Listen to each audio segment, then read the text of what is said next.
Greetings, kitties! Welcome back to Keepers of the Crypt, our Tales from the Crypt podcast that delves deep into the dungeon of delightful horrors that Tales from the Crypt always had in store for us. We are ecstatic that the show has finally found a streaming home at Shudder. We are thrilled to be rewatching these, re-falling in love with them. A hopefully new generation of people will find Tales from the Crypt and be as influenced by it as we were.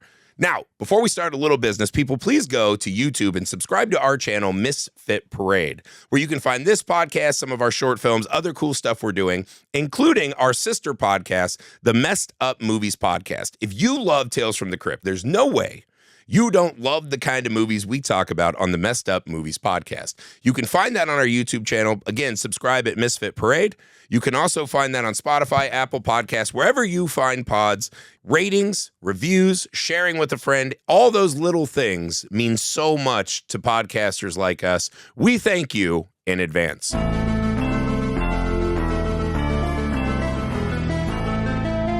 This is Season 3, Episode 6, Tales from the Crypt, Dead Weight. This episode really took a spray approach. Right? It's like, we're going to tackle crime. They love that. Gingivitis. Heist. Voodoo. Tales from the Crypt cannot quit voodoo. I think it's one of those things that, like, in old EC comics, like old horror comics, voodoo was like a great kind of catch-all boogeyman that they used to use all the time. Tales from the Crypt, I don't know that they were great in their implementation of voodoo episodes. It feels a real shoehorned into this episode. We have a ginger man committing a heist in the middle of a political uprising. I mean, there is an affair. This episode really just says, we don't have the strongest through line, but what we can do is pack the tunnel so you can't drive through really fast. You have to stop and take in the scenery. Alex, opening thoughts on Dead Weight. Very clever title, by the way. There's this quote my brother and I always use from The Big Lebowski when Lebowski is shouting at the dude on his way out after he's like, "Don't you want a job? Do you go out looking for a job like that?" And the dude's just like, fuck it, and just walks in. And then he goes, "Oh yes, fuck it. That's the bums always lose." Lebowski, that whole bit. Yeah. That's sort of how I reacted to this one. Like, it's like one of those things where you're like, fuck it, whatever, it's fine. Just like whatever's. Listen, we have 3 days with John Rhys-Davies, 1 day with Whoopi Goldberg and James Remar for this whole thing. I don't know, just make it up, whatever. It is kind of the bums always win. I love the opening where he's just sitting in that fucking mosquito net like he's doing his diary. What we find out is he's really like, I guess he's jotting down chess move notes because his partner comes in. He's like, "You're a fucking idiot. I'll treat you like shit as much as I want." And he's like, "Hey man, I got ideas. Don't fucking do this to me." We don't know if these guys are partners, lovers, whatever. And he just goes, "I've got ideas." And he goes, "Fuck your ideas." And he's like, "Don't you treat me like a moron." They start fighting. What I love is his great attack move, because these guys know each other pretty well. Because how he fucking really tries to get under his skin, besides just calling him an idiot, is knocking his chessboard over. He goes, "Yeah, real smart, bro. Chess isn't a fucking game. It's a way to fix your brain." It's just the guy insults him, and then we start with this great line: "If you're so fucking smart, then how come you're the one that's dead?" And I was like, "Oh, okay, this is starting off fast." And then they're just like, let's just take all that and just fucking grind the gears to a halt. Yeah, it's like you're driving down the highway at a normal speed and then you just careen off a cliff and you're like, "Oh, we'll see what happens. Maybe you'll survive." Now we're going to go try to be plantation hands, and some guy's going to constantly talk about how valuable red hair is. I was like, what? Like, it kind of throws you for a loop here at the start. It's a really bizarre... It's just a lot of just the story's going. I don't know what else to tell you. Like, we got to keep this moving. Like, Yeah. Like, well, John Rhys-Davies has, like, fucking these weird veins all over his hand and body, right? He's got this black pearl, which is super valuable. He somehow befriends this guy. He's got hookups with the military. This revolution's happening. James Remar, he fucking goes out on the porch, and he sees this guy's super hot South American wife. Yeah. Or concubine, whatever she is. And he's just like, Red King takes Black Queen. Because, as soon as he sees the chessboard, he's so fucking rock hard. He's like, well, I'm about to come anyways. I might as well do it in my buddy's wife. She apparently... So this is an actress named... So, again, I don't know enough about supermodels from the 80s. But this is Vanity, who I don't know anything about. Other than... I don't know what, but this episode and another one we're talking about coming up soon, this was like the insanely hot fake sex sequence of Tales from the Crypt. Some heavy hitters. Yeah. This episode may not be great, but that scene will be seared in my brain for a long time. Because I was just like, God, all this effort for James Remar in a ginger wig? Jesus Christ. But they do this whole, right, I'm the Red King and you're the Black Queen, right? Because chess foreplay. That's... When my dad was watching this after a long day at the factory, that's what got him rock hard, was imagining chess. And so they start fucking, and Whoopi Goldberg comes in, essentially, and he wakes up, and there is a fucking, like, headless, half-maimed chicken just, like, flopping around, bleeding in his bed. And he's just like, lady.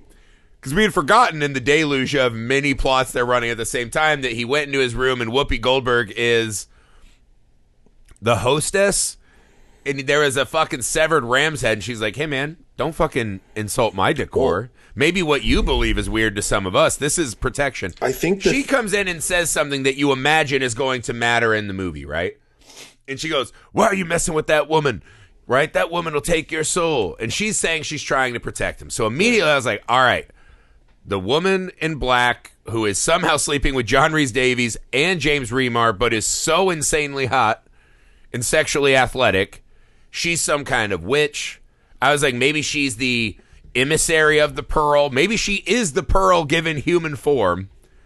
No, she's just a lady that likes to fuck and wants pearls. That's literally it. John Rhys-Davies, he has all these veins all over his body, including his stomach, because inevitably the revolution gets too close to home. He's going to leave. He swallows the pearl. James Remar shoots him and has to gut his ass to get the pearl. And this hilarious scene where he's got to cut open John Rhys-Davies' gut and get the pearl, right? Okay. And then it just ends with like a couple of gunshots, and literally nothing comes to fruition with the lady in black, except for that Whoopi Goldberg harpoons her with the voodoo doll. Yeah. And saves James Remar. Of course she pulls the gun on him and turns. He's cutting out the intestines, right? He's got the pearl in like this little swallowing condom. Yeah. Right? I was like, I did like the idea of John Rhys-Davies at like O'Hare trying to fish the pearl out of the shitter in his little condom. The scene where he's actually like digging through his innards to get the pearl. When I was watching it, at one point I was like, why is this still going on? Jesus Christ. Yeah. Like, how hard is it to find this guy's intestines? And also, I was like, forever. This is not like a Nightmare on Elm Street 3 or 4 level prosthesis. Like, we could get over that. Here's the thing. Why do the veins not matter? How is she not? She's not taking souls. She's taking money, right? Yeah. She's not a lady, a queen in black. She's a criminal. She's a thief, right? That's what she is. Whoopi Goldberg comes in and harpoons her. And I was like, I guess what the episode thinks it's doing is when Whoopi says, hey, some of the things you believe might be wild to us, right? Okay, so is she telling us specifically that, are we supposed to be watching this episode from Whoopi Goldberg's perspective and being like, look at these whites and Latins running around fucking portraying each other for a rock? Are we supposed to be watching it as a laughable farce that makes no sense? Because that's as close as I can come. That's exactly what it feels like. You know, I was like, thanks for the deposit in the spank bank. I have no other idea what I'm supposed to be taking. You know, for a Tobe Hooper joint, you'd expect a little more, but it's yeah, we didn't even mention this is directed by one of the most iconic horror directors of all time. Yeah. You couldn't tell me that anyone would have thought this wasn't just like a jobber. Like, this has big film student energy written all over it. This has, right? like, first one out the gate energy. Yeah. The script especially is, like, big film student energy. Well, okay, like, yeah, none of the things... Okay. Again, I was watching this, and I was just like, okay, that guy's got veins all over. I'm sure that'll be important at some point. Could not have been less important. Like, none. The ram's head thing, and then the chicken bit... That shit was cool. Like, that's the stuff where the episode is really cool. It was cool. So when he, like, the like, writhing chicken, which was awesome, by the way. Really cool effect. He's like, what the hell? She's like, I was trying to protect you. I'm like, hey, don't get uppity with him. He doesn't know what the fuck's going on. Like, come on. Like, explain it to him. Again, this is her indignation is she's like, hey, man, you're on my fucking island. This is how shit works here. Right? You're the interloper. I do love, he keeps a level of calm, which I don't think we see in the character who just casually shoots everyone who disagrees with him the whole movie. Like, this lady put a ram head in his thing and then has this, like, fucking headless chicken flopping around his bed, bleeding through the sheets. And he just, like, he tells her to leave and then he goes back to bed. He's like, well, that's a 1-star on Yelp. This is ridiculous. This is insane. I feel like the whole thing... Again, the whole entire episode is like dropping hints of things that never manifest. He's got the red ginger hair. Thing is they bring it up like 4 times. baffling. Like, is it gonna be important? Well, later? yeah, to the point where John Rhys-Davies is like, "Do you mind if I call you Red?" I was like, what? And also, it's one of those things. The wig is so weird because it's this kind of tone of red that when the lighting is not great, I keep forgetting he's ginger. Yeah. Because it's so inconsequential and they keep mentioning it. Granted, like, we're watching and it's all building up to this, like, really cool last moment where Whoopi Goldberg's like, in my village, if I had your red hair, I would have respect. Because he says, this pearl is not about money. It's about respect. Because all these guys wanted, they didn't have the balls or the brains to get it. And I was like, well, I don't know if you used balls or you used your balls on that guy's wife. And then I guess your brains where you knew where digestion happened. All right, neither here nor there. And he's like, this is respect. They'll respect me now. I was like, no, they won't. You're a ginger. No, you're a ginger. Just kidding. Sorry, ginger brethren. Sorry, gingies. It's not your fault. It's not your fault. It's fine. And she just, if I had your hair, I'd have respect. And again, I was like, all right, that's weird. I was like, is this a thing about the struggles of African-American women, or not even American, just African women, black women's hair? Is that what they're going for? Is this what we're doing now? Like, I was so confused. I was like, where the fuck are they going with this? I'll tell you right now. And then she says, some people say the spirit's in the head, and I go, oh, there it is.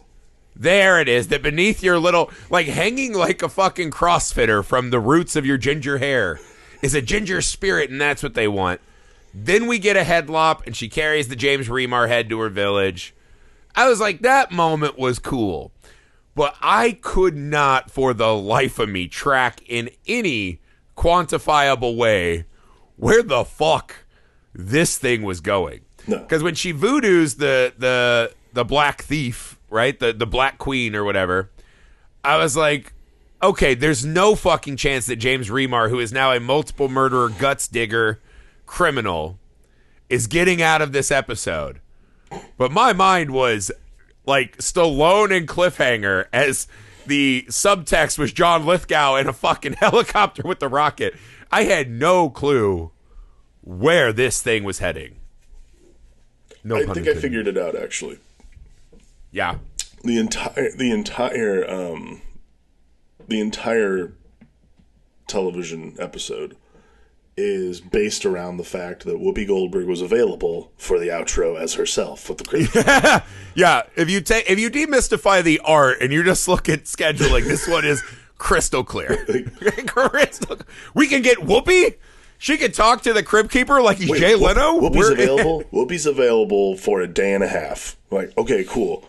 All I need is so funny looking back. That's it. The Ginger Village thing, I was like, is this like a fucking witch and Hansel and Gretel? She was saving him and like gingering him up. Neither here nor there. No. Ridiculous ending. But Whoopi's sitting on that couch. She's only the second celebrity who had sat with the Crypt Keeper at this point. The first being Arnold, right? Who had directed an episode about the old man who wanted the body, the buff body from the young man. So the fact that she's the second celebrity to talk to the Crypt Keeper like that, I think we forget how fucking monumentally huge Whoopi Goldberg was in culture for a time. Like in that era with like Sister Act and that, she was huge. She was one of the pillars of comic relief with her and Billy Crystal and Robin Williams. Yeah. That's how I knew about her. When I was young, I was really into the stand-up comedy of that time. Yeah. Weirdly, Gallagher was my gateway, and I just got really into stand-up. It's weird. Don't ask me why. We all got to get there. It was the Midwest. There's a lot of Gallagher VHSs flying around. Like, it happens, right?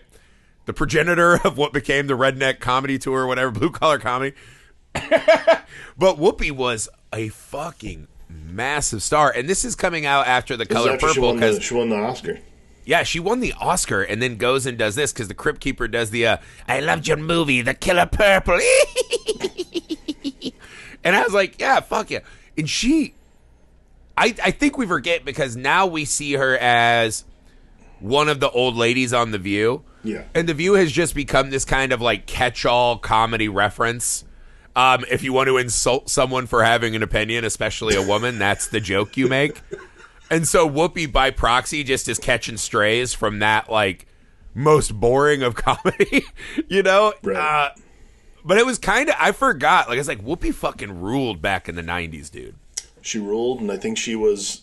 She got on Star Trek. She was doing all kinds of awesome shit. She was the real deal, man. Like, she was... Sister Act is incredible. She had a bunch of movies that I liked. Like, she had that one of the weirdest movies that if I remember right, I don't remember the movie well, but it was called Theodore Rex, where I believe she was a cop whose partner becomes a T-Rex or his brain is transplanted in a T-Rex, and he's wearing like a suit that looks like Steve Harvey would wear it. I believe it's called Theodore Rex. Don't quote me on this, but I'm pretty sure there was a movie that Whoopi Goldberg was in and that me and my brothers would always rent it and loved it. I'm going to have to find this movie. I'm not going to lie. Google it. I'm telling you it's a thing because we didn't grow up on Beverly Hills Cop like some of my friends. While they were watching Beverly Hills Cop, we were watching Theodore Rex. Oh, I'm 98% sure. Okay.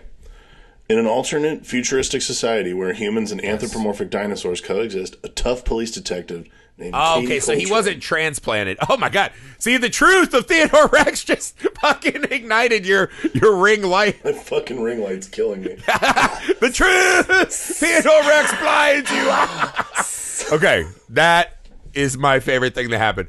I wish every time that I fucking drop truth on you, your ring light would look like that scene from Poltergeist, and you would be washed in this fucking most unflattering of light.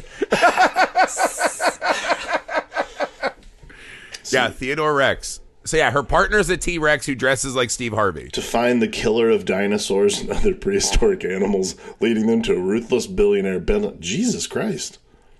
Should we do a Cops with Strange Partners curation? Oh, well, yeah, for sure. Because we could do this. We could do Osmosis Jones, where essentially it's a cop story, but they're our immune system. Yeah. We've got a whole genre of cops and dogs. Cop and a half. We got cops and children. Yep. Kindergarten cop. Right? I bet there's some wild ones if we dug in. I think this is a genre that is... Because they're like, you know what people don't like generally? Cops. You know what they do like? Cop movies. Okay, so... Right? Like... Theodore Rex was originally intended for a theatrical release, but it went straight to video and subsequently became the most expensive direct-to-video film ever made at its time. Yeah. I remember we watched it a lot because I was also obsessed with that TV show Dinosaurs. So anything that had like a rubber suit dinosaur in it, I was 1,000% going to watch a bunch. Well, yeah, because Dinosaurs was the best show on television. But yeah, Whoopi is the second person who talks to the Crypt Keeper, I think, is a nice little moment in history. I will say this. I think the huge fucking flaw of this story is that they couldn't manufacture it to be about Whoopi's journey in this. Or just James Remar bouncing off of Whoopi. If you're doing the chess metaphor of the Red King versus the Black Queen, I don't know why we've got all these veiny middlemen. I think you got to get to the point and use, like, Whoopi is great in this episode. I do think, because it reminded me, I think even I forget how fucking awesome she was. Like, I really liked Whoopi Goldberg as an actress. I think she's a different person to this generation, which is weird to think. But yeah. Yeah. I didn't love the episode. That's not what I'm trying to say. This episode is mid. I would say the whoopiness brings it up. This might be a 3 out of 5.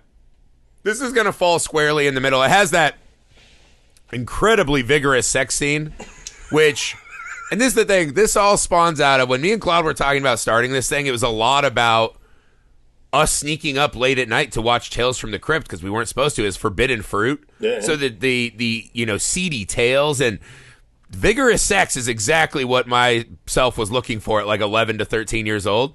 So on that, I would say it's a mid episode. It's not a great episode, but hey, there's some things that you'll remember from it.